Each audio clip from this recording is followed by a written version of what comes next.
Hello everybody and welcome to the Little Fella Sports Podcast. And today we're here to discuss about the day three of the Boxing Day Test match between India and Australia. So as we all know, it was a very riveting day of play cricket today. Obviously yesterday we couldn't do the show unfortunately due to some personal circumstances, but yeah, of course we're back here today. And of course I've got Shreyas and Sanket to discuss about the day's play. So first of all, let's welcome the two guests on the show. Welcome Shreyas, welcome Sanket. Yeah, Happy to be here. Yeah. Okay. So yeah. So today was today and yesterday were days where the test match obviously moved a lot further from the last time the other guys discussed on day one. So obviously India got their chance to bat, and I think India did a really good job considering the fact that there was question marks heading to the test match about the state of India's mentality after the debacle of what happened in Adelaide, and the fact that we've lost Virat Kohli, and the fact that at 63 for 3, you could say that India were definitely under pressure with more than 130 runs to of the deficit remaining. Rahane and Vihari came together, and obviously we all know what happened after that. Ajinkya Rahane, what an absolutely brilliant innings, one of his best for sure in his career. Because considering the situation, considering the position of the series as well as the Test match, I think it's very important to know that Rahane was definitely under pressure heading to this Test match, and in that situation, the way he played was absolutely brilliant. And of course, very able contributions by the likes of Vihari, Ravindra Jadeja, who was also very good, and even Rishabh Pant, who provided that momentum a little bit in the middle, where probably you could say that pushed India over to ensure that we took a lead. And after that, of course, Jadeja was outstanding in terms of really making the lead a substantial one. And today's play, if you consider today's play, obviously India got bundled out slightly cheaply. Lost the last 5 wickets for just 32 runs. Again, a run out which triggered the collapse. Funnily enough for India, but then I think at with the lead of 131, there was a little bit of concern that the pitch had flattened out a little bit, and Australia could really put some pressure on India if they got a score of say 320, 330. But India's bowlers once again stood up, and Australia's didn't. And obviously, absolutely brilliant bowling performance by India. Obviously, Joe Burns once again got out early, and India continued to put the pressure on the middle order. And eventually, I think at the end of day's play, you could definitely say that India very well ahead in this Test match. So, first thoughts on the last couple of days, Sanket, from an Australian perspective. What do you really think which has gone wrong for Australia in the last couple of days, and what really could be done going into tomorrow? Because tomorrow is more or less likely to the last day of play. abysmal, absolutely abysmal. There's no other word for it. I think it is comfortably the worst performance that I've seen from an Australian Test team. In a Test match at home. You know, there have been collapses in the past as well. We've lost, you know, England in 2010 when at the same venue on Boxing Day when we were bowled out for 98 in the first innings. We were bowled out for 85 against South Africa at Hobart in the first innings as well in 2016. There have been bad losses, but you know this is now going to be the third consecutive innings in a row uh, where Australia are going to be bowled out for less than 200 at home. Now that hasn't happened since 1984. In fact, it hasn't happened even twice in a row that Australia have been bowled out twice in two successive first innings for less than 200 in a home test since 1984 when they were up against the the great West Indies side of the 1980s. So that is just how bad it is, even from historical context. Uh, and yeah, I mean, this Indian attack is a perfectly good attack, but they're missing a couple of first choice bowlers. In Australia, basically only without David Warner, this is otherwise the first choice batting lineup. So, and they won the toss, batted first. I'd mentioned in the preview of this test as well that I'm not entirely confident of Australia's batting if they're batting second. But if we bat first, then I would back us to get a good total on the board and comfortably win the test, especially given India's record, chasing in overseas test matches. But yeah, this kind of performance, especially batting first after having won the toss, it's hard to put in words. I could have understood what happened in the last test. As I said, batting second, and India had a decent total on the board for the conditions, but these are not even tough conditions. Day one there was probably some grass on the surface. There was some movement more than expected. It was not a typical MCC surface, so yeah, maybe the batsmen were caught by surprise and didn't quite expect the conditions to play out the way they did. But today was a perfectly decent batting surface. India had just amassed 350, nearly 350 on that surface. Their lower order looked quite comfortable. Even Ashwin looked quite comfortable on the surface. Australia's bowlers, which is a very good bowling attack, they didn't really look unplayable on that surface at any point of time during the Indian innings. So for Australia to just collapse like this on a perfectly good day three batting surface against this Indian attack, which is without a couple of first choice bowlers, yeah, it's a absolutely horrific performance. I absolutely no words to describe. Just heartbreaking. Yeah, I mean, I think there are a couple of things we have to clearly mention here. First things first, Australia, as you mentioned, are pretty much first choice level, apart from obviously the absence of David Warner. And for India, pretty much everything was stacked up against them after the day one toss, right? Obviously, lost the toss, so that's a huge disadvantage, especially in a place like MCG. Being put into field first, I think India did an outstanding job with the ball on day one. And after that, obviously the batting had to step up. Obviously the bowling lineup did well, but the pressure all was on the batting lineup to step up and show that they could be counted on. Australia's bowling, I felt, was very good. I think they offered absolutely nothing in terms of freebies to India, but I think India approached it in the right way, and India batted really, really well.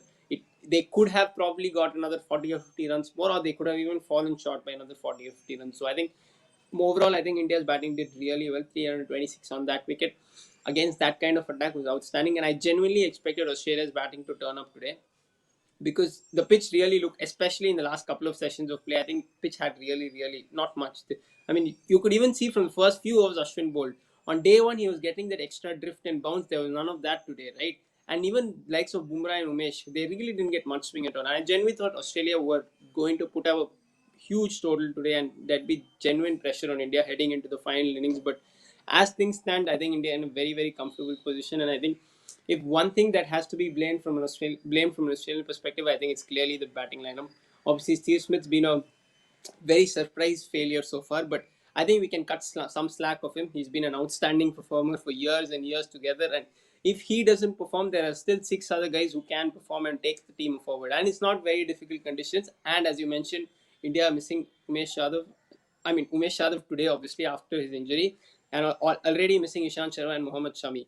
Mohammad Siraj, a young debutant, and the fact that India really are missing the extra fast bowler, so having to put overload on the likes of Bumrah and Ashwin, who are having to carry the Indian bowling lineup in the absence of Umesh. So in that perspective, I think Australia's batting has been really, really disappointing today. So Shreyas, getting over to you, how happy are you about India's performance in the last couple of days, and how have you been surprised by India's batting and bowling, considering the conditions in the while we batted and considering the conditions while we bowled, and how happy are you as we head into potentially the final day of the Test match? Yeah, definitely yes. I'm really, really happy considering the way the Indians have batted and bowled as well. I mean, it takes something to show a resolve after getting bowled out for 36 in the first test, to lose in such a manner and then come back, show the world that these guys can bat. And it was such a great innings by Rahane, and definitely, as you said, it's one of, if not the best innings of his career. Of course, we lost 2014 that may edge this one, but still, this is an absolute beauty. So, I mean, the Australian bowlers, it didn't look like they bowled, but they bowled really well. And full credit to the Indian batsmen for bowling. And one more thing that I'd like to highlight is, yeah, as even Sanket and you told, Australian batting, it looks really worrying if you see it from an Australian perspective, because to perform like this at home conditions, I mean, it's pretty shocking to see. But nevertheless, even the Indian attack, it looked relentless. I mean, I saw somewhere on Twitter, this is like some eighth spell or something where Bumrah and Ashwin are bowling together. So that was really good to watch. I mean, they were relentless. Even Siraj and even Jadeja bowled really well after losing Umesh to an injury.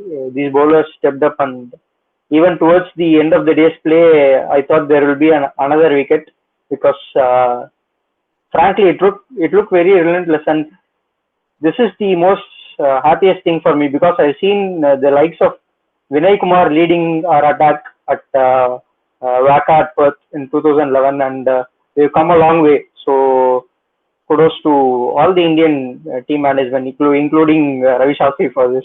So yeah, pretty happy with how things proceeded. And but the thing is, now we're still not really confident, but I expect the Indian batsman to chase if the score is less than 150, because frankly, the bowlers are overperforming, in my opinion. Both Australian and Indian bowlers. The wicket, it looks like you can easily score 250 or 300, even in fourth innings. But we'll see how the wicket behaves in the fourth and fifth, and hopefully there's no rain. So one thing, yeah, that is the important thing. We should not collapse like we did in Gal or Edgbaston. So I hope nothing of that sort happens. I think this looks a comfortable win for India. So yeah, Yeah, I think one thing we specifically spoke about last game was this Indian team in the last say 24 months have generally fought very well away from home. We may have not gotten the final results, but that was what was more shocking from an Indian fan perspective, that in Adelaide on day ones and two obviously we did pretty well, but on day three there was absolutely no fight shown at all. That was something which was very surprising from an Indian perspective, but it's really good going from that point to where we are right now. I think in a very short period of time, the turnover time has been very short. I think it's very good to see the way India fought back and really taken the test match by the scruff of the neck. So I think India right now are in a pretty, you could say, very good position in fact, but obviously the job isn't done till it's done. And we've seen cricket's a very funny game and anything can happen, but at the moment you have to say that India are in a very strong position as things stand. So Sanket, heading into tomorrow, what do you expect, and do you believe Australia can still turn this around? And what would you say is a total which could potentially worry India? Australia not going to get any kind of total that is going to worry India. So I don't think there's any point in speculating on that. This should be wrapped up within an hour match tomorrow. It's as simple as that. I just don't see Australia putting up any kind of fight. Uh, the I mean, I don't think we have a good enough lower order that can probably bail us out of this situation. It's not quite the same class as England, for example.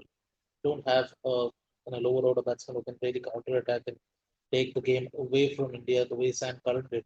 Pat Cummins is the blocker. He's more of a in the Jason Gillespie mold of batsman who can just hang around, and while the senior batsman at the other end can play shots. But Cameron Green is on debut, playing a second test. He's not in the greatest of form so far in the series.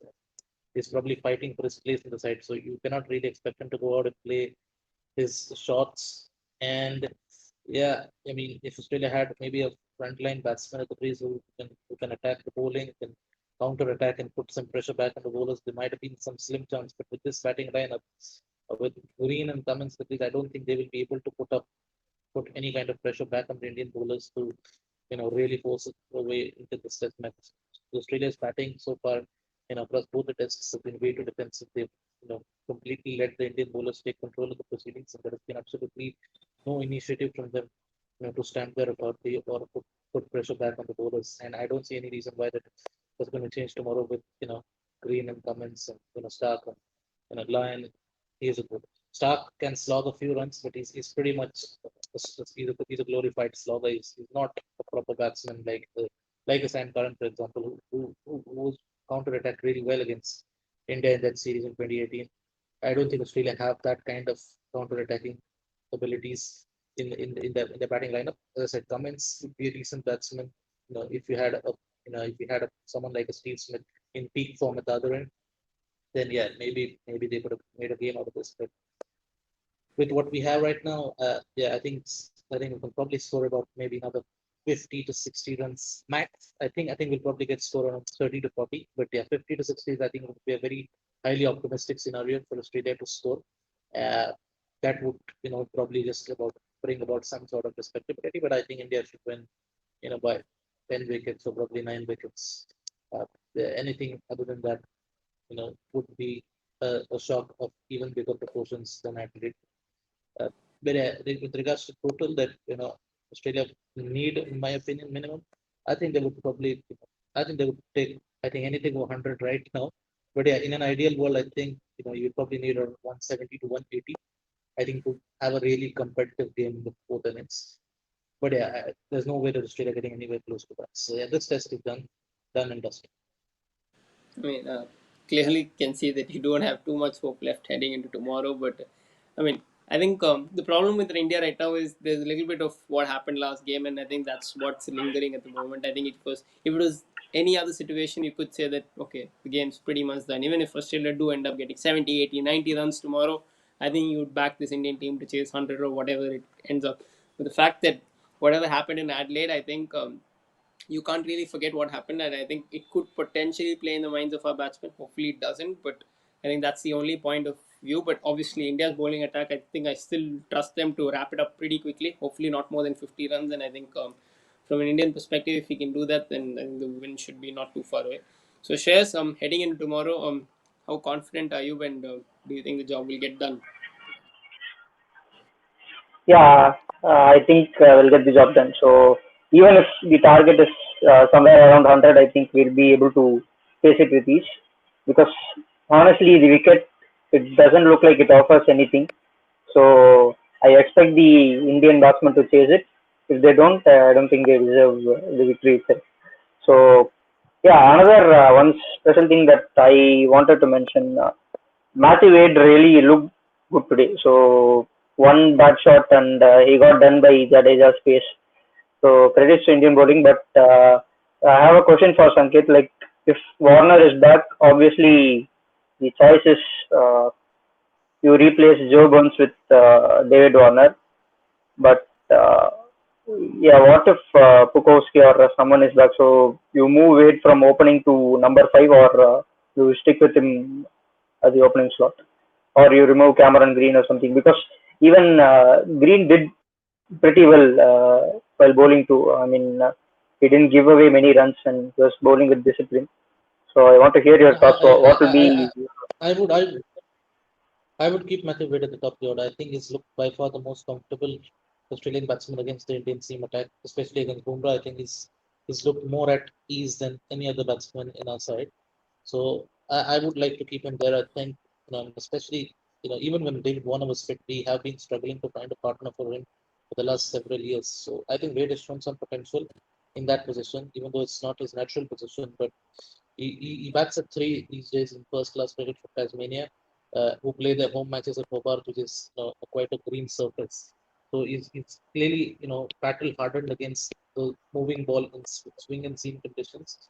So and he's done well so far this series. At the top of the order against a very good pace attack. Uh, he's if anything, both his dismissals in this series were against in this set rather were against the spinners. So I would rather keep him at the top of the order so that he can negotiate the seamers, and yeah, doesn't and it's well set by the time the spinners come along, because I think spin is more of his weakness. So I would keep Matthew Wade at the top, and whoever comes in, has to replace Travis Head. I think is making the same mistakes again and again. I've supported him in the past, but yeah, I think it's more about the mode of his dismissals rather than you know the scores that he's getting. He's constantly playing rash shots. He doesn't seem to have the right temperament for Test cricket. He doesn't really have a lot of release shot, safe release shot options that can get him out of trouble once the bowlers zoom in on him from that around the wicket angle. He just seems completely hopeless. In fact, even when he was getting runs in the Sheffield Shield, I was watching the stream earlier in the season, and he got a couple of hundreds and big hundreds in the Sheffield Shield, and even Yeah, even those innings, he looked completely scoreless when the bowlers were honing in on him from that around the wicket angle. But obviously at Shield level, the quality of the backup bowling is not quite the strongest. So you can get away if you survive that pace. But at international level, against a team like India, not only got a good pace attack, but we've got two world class spinners. Yeah, there's absolutely no place to hide, and you end up making the kind of mistake that he has done in this test. So yeah, I think Travis Head has to go. Cameron Green, as I said, I don't think he's probably not quite fully ready yet. He's shown some potential, as you said, but I don't think he's currently at a stage of his career where you can expect him to make match winning contributions from the kind of situations that he's been coming out to bat in. He's someone who can probably contribute, make some handy contributions if the top order has a has laid a good platform for him. But the kind of situation that he's come out to bat in is is a baptism of fire by for any top for any youngster. So yeah, it's been tough, but I would stick with him. He's got good potential, all round potential, not just with the bat. He's been quite impressive with the ball as well. So yeah, I would probably stick with Cameron Gray, even though I don't think he's fully ready yet. I think Joe Burns and Travis Head must be the first ones to go. So yeah, David Warner for Joe Burns, and then maybe Bukowski if he's fully ready. He's a middle order batsman by trade, so I would rather have him in the middle order, you know, for Travis Head and keep Wade at the top of the order. And if Bukowski is not fit, then there's also the option of looking at other McDermott. players from looking at other players from domestic cricket. McDermott has been Yeah. in good form. His first class record is not the greatest, so I would not expect miracles from him in this series. He's got a first class average of 33, so I think that's a caveat that you've got to keep in mind. But he's in form, and more importantly, he's got runs against this bowling attack, and he's got runs against an attack that featured Bumrah and Shami. Even although spinners didn't play, so how he plays against the spinners will be a big question mark. But he's at least scored runs against Bumrah and Shami in that warm-up games, and in a pretty difficult circumstances after Australia had lost a couple of early wickets. So yeah, I think he might be an option that could be tried at possibly at number 5. But yeah, there's definitely no way that we can continue with the same batting lineup for the next test. Whether David Warner is fit or not, there've got to be changes. There's no way that Joe Burns or Travis Head can play in Sydney. Yeah, I think from an Australian perspective, it's pretty clear that if things do go according to plan and rather according to how we expect to go tomorrow, I think there will be a number of changes for Australia, whether Warner is fit or not. And I think Justin Langer and company will definitely look to bring a couple of changes. I think especially with Burns, I think they've backed him for quite a while, and the fact that he's been given 2 games, I think it's at the point where you're not doing him any good either by playing him, because he's completely out of confidence. And I think at this point, it's not fair to him or fair for the Australian side to continue playing him. I think not just him, I think we may see a couple of other changes as well. So we'll just have to see how it goes. But first things first, obviously, tomorrow the job's got to be done from India's perspective. As I said earlier, cricket's a very funny game, and I hope we see no funny incidents tomorrow. I want it to be straightforward, simple. I hope the No. game's done very early in the first session, or maximum by the first session, so we can all be very safe and relieved. And but anyway, we'll see what happens. I think India have done really well in the first 3 days of the Test match. I think the way they've fought back, the way they've come back from the Adelaide game, I think it's been outstanding. Credit to Ajinkya Rahane with the bat as well as the leader. The likes of Ashwin, Bumrah, Pujara, all these senior guys, whether they've contributed to their first kill or not, I think they've been very able leaders in the absence of Virat Kohli. I think the team is stuck together. I think the team's really performed very well, and I think they deserve a lot of credit. But once again, the job's got to be done from this position. You cannot not win the game. So hopefully the job's done, and we can look forward to talking again with Sanket and Shreyas tomorrow about hopefully an India win, which makes the series 1-1. So thanks a lot, guys. Thanks a lot to Shreyas and Sanket for joining me today. And we'll definitely be back tomorrow to discuss the final day of the Test match, and hopefully we discuss what should be an India win. So thanks a lot, guys, and do please like, share, subscribe to our channel, and please stay tuned with a lot more content. We've got a lot lined up for this next few weeks. So yeah, thanks a lot, Sanket. Thanks a lot, Shreyas, and thanks a lot, guys, for tuning in. Thank you. Thank you.